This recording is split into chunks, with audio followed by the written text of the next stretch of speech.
Welcome to the Phillip Siddiq Show, everybody. And you know, I could go on and on about these two cats, but I'm not. We have Chris Tucker and Brett Ratner here talking about Rush Hour 3. Go out. It's as funny as I could cuss, but I won't. Welcome to the show, guys. Thanks for having us. Great. Glad you guys are here now. How did this thing get rolling again? Did you call him? Did you text him? Or how did it work? You know, it's because the movie Rush Hour 2 was so big. We sold so many DVDs. People just kept, I mean, the studio was just like, they had to do another one. And they came to us, and everyone's like, why did it take so long? I'm like, I'm happy it took so long, because I went off and did movies. He traveled the world and for humanitarian causes. Jackie Chan went on and did other movies, and we got back together when we were meant to be together, back together. And it takes a long time to make a third movie. You know, it's not easy. And this was the hardest one by far, but we're really happy we did it. This is a great film. I mean, I just laughed. I laughed so hard, I mean, I almost was the rest of myself, but I didn't. Now, Chris, your character. You've grown since the last one. Yeah. My children told me that. So, that's right.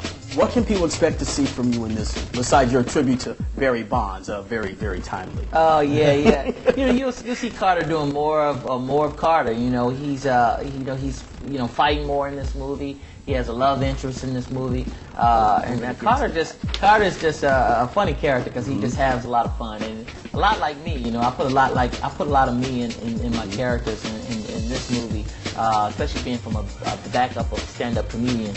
You know, I get to dance, fight, you know, sing, do everything in this movie. So it's a lot of fun. Right. And we're gonna get to the girls in just a minute because I have to ask about the formula for casting these incredibly beautiful women, and they can act.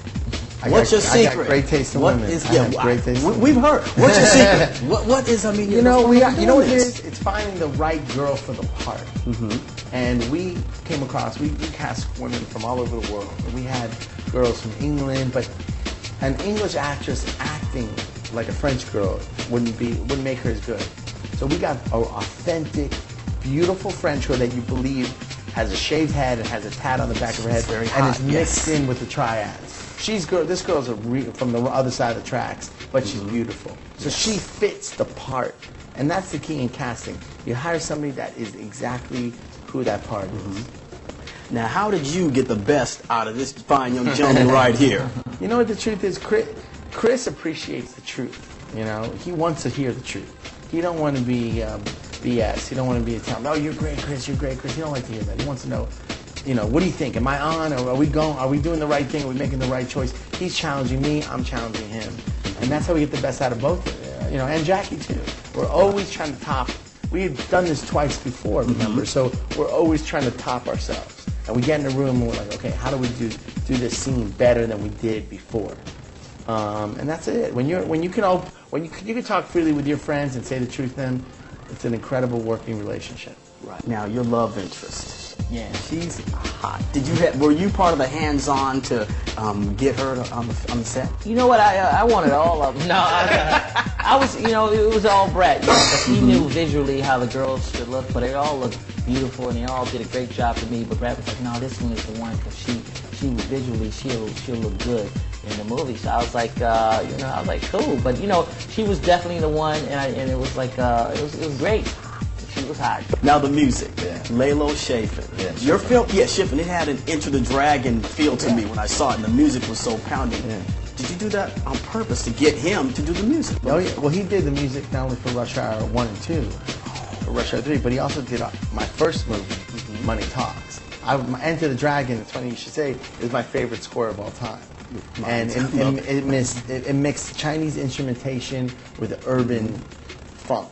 And so that's the thing. Lalo is just a hip, genius composer, and he enhances the scene. And his music fits Rush Hour. His music is almost like another character in the movie. His music is as important as Jackie and Chris's character because it really adds a tone and a vibe to it that is timeless, really. You know, that is really timeless. Paris ought to pay you guys for tourists. Yeah. A lot of folks want to go to Paris now. Oh, yeah. Okay, so Chris, what are you doing now? What's next for you? I got a stand-up movie coming. I'm going to do a stand-up comedy movie just like Eddie Murphy did Raw and Rich Pryor did Live in Long Beach. I'm going to do like a world tour, and I'm going to film somewhere in the United States at the end of the tour. And then I'm doing a movie called Mr. President. I'm playing the first black president. It's a comedy. It'll be coming out next year sometime. And it's a fun movie I've been working on for a while, and I'm going to I'm gonna go ahead and do it. So that's what's up next. Okay, we got to wrap this up, and hey, they've been our special guest on the show, and it has been a fun time. Go out, see Rush Hour 3. That's right. Thanks, Rush to the theater. Rush, man. All right, thank you.